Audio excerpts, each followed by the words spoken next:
Bonsoir, suite de notre périple sur les traces de l'architecte Yves Aymard sur la côte d'Émeraude. Reconnu au plan régional, Yves Aymard va bien sûr participer, même s'il n'en est pas l'acteur principal, à l'un des grands chantiers de l'après-guerre, la reconstruction de Saint-Malo, intramuros, détruite aux 3/4 lors de l'offensive alliée d'août 1944.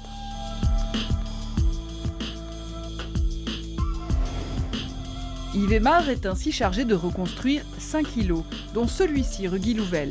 Là où encore aujourd'hui, ses 3 petites filles possèdent des appartements. Karine Aymard est l'une d'entre elles. Alors cette photo montre l'immeuble de la rue Guy-Louvel où justement était installé son cabinet d'architecte avant la guerre. Un des immeubles qui sera bombardé. Voir cette ville qu'il aimait tant complètement détruite par les bombardements en août 1944 a dû être terrible. Et tout ça venant s'ajouter aux pertes humaines, puisqu'il a perdu 2 de ses 3 fils en 1942 et en 1945, de façon accidentelle. En outre, le pilotage de la reconstruction de Saint-Malo ne lui est pas confié. On le pense à lui, mais à ce moment-là, il y a presque une cabale qui est montée. Des dossiers sont constitués pour mettre en avant plusieurs choses. D'une part, ses sympathies pour le mouvement breton, qui a été très largement discrédité par son attitude pendant la guerre, alors que cette sympathie en restait là, il n'y avait pas eu de fonction militante. Et puis aussi, l'architecte en chef des monuments historiques a mis en doute ses compétences historiques pour la reconstitution de la ville. De cette injustice, sa famille parle peu, préférant conserver l'image d'un homme facétieux aux multiples passions. Au-dessus de son appartement, Karine Aymard retrouve sa belle-mère qui conserve elle aussi de nombreux souvenirs. Voilà. La Cité Corsaire, c'est la chanson qu'avait écrite Yves Aymard. Et aussi la revue Malouine qu'il avait écrite en 1909, voilà, avec des poèmes et des petites pièces. C'était son côté artiste, une autre facette de la personnalité de cet architecte. C'est drôle, hein. Oui, mais toujours sur Saint-Malo, très axé Saint-Malo, le Fort National, la Grande Grève, les petites Malouines. Très attaché à ses terres, à sa région. Une région qu'il avait parcourue de long en large, collectant de nombreux objets. Il y avait une collection de poupées en costume traditionnel breton. Il y avait un peu de tout, il y avait du mobilier, il y avait des costumes, il y avait des... Oui, la vie de tous les jours des Bretons. La famille conserve quelques reliques de ces 4000 trésors du quotidien qu'il exposait dans des musées privés et qui ont partiellement disparu pendant la guerre. Un témoignage de son amour de la Bretagne qu'il transcrivait aussi dans son architecture. Pourtant, malgré l'importance de sa production sur la côte d'Émeraude, entre villas et bâtiments publics, son nom semble avoir été longtemps oublié. De plus en plus, il sort de l'ombre, ne serait-ce que parce que sa production a parfaitement vieilli. La plupart de ces maisons sont restées comme au premier jour et aujourd'hui elles sont véritablement patrimoniales. Très probablement, Yves Aymard reprendra bientôt la place qu'il n'aurait jamais dû quitter dans la mémoire des Malouins d'abord, des Bretons ensuite.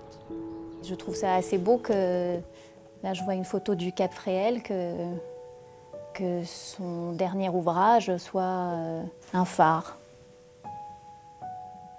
qui illumine la baie de Saint-Malo, avec sa portée de 53 km.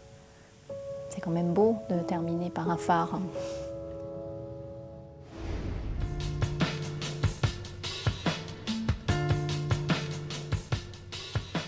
Un phare pour testament, un phare allumé le 1er juillet 1950, désormais automatisé, qui projette chaque nuit, imperturbable, 2 éclats blancs toutes les 10 secondes.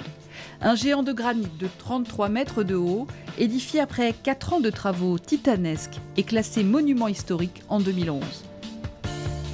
Le phare du Cap Fréhel, une des dernières œuvres majeures d'Yves Aymard. Pour en parler, nous retrouvons Hervé Rollet. Bonsoir.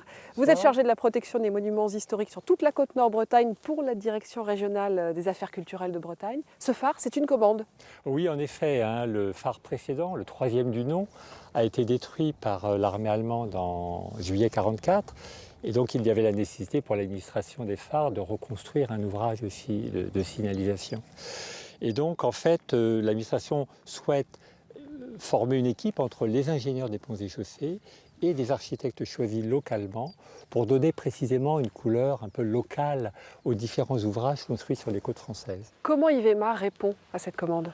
Alors en fait, il va, fidèle à l'esprit régionaliste, puiser dans l'architecture, dans l'histoire de l'architecture, à la fois des phares, hein, puisque beaucoup de phares ont été construits au XIXe siècle, et puis également dans l'architecture du littoral breton, de la villégiature, hein, celle de la fin du XIXe ou du début du XXe siècle. Et donc il va construire une espèce de donjon, une forme de donjon néo-médiéval, couronné de créneaux et de machicoulis, et puis qui donne une impression de solidité, de robustesse.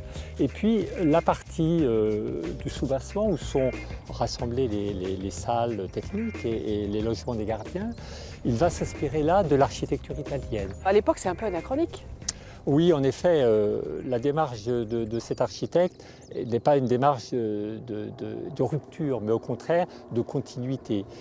C'est quelqu'un qui est travaillé par la question de l'héritage culturel, hein, et donc il va toujours rechercher dans l'histoire des formes architecturales du passé des motifs d'inspiration pour ses créations contemporaines. Il donne à voir finalement ce qui a fait l'essentiel de son vocabulaire, à la fois donc un souci de la ligne générale, également un souci du détail constructif et du soin apporté donc à l'exécution de ses œuvres. Merci beaucoup Hervé Rollet pour tout ce décryptage. 5 ans après l'inauguration du phare du Cap Fréhel, Yves Aymar s'éteint dans sa demeure du Val-Marin à Saint-Servant. Il avait 69 ans. Ce passionné d'art breton aura laissé notamment sur la côte d'Emeraude des dizaines de constructions rendant hommage à cette culture qu'il aura contribué à défendre.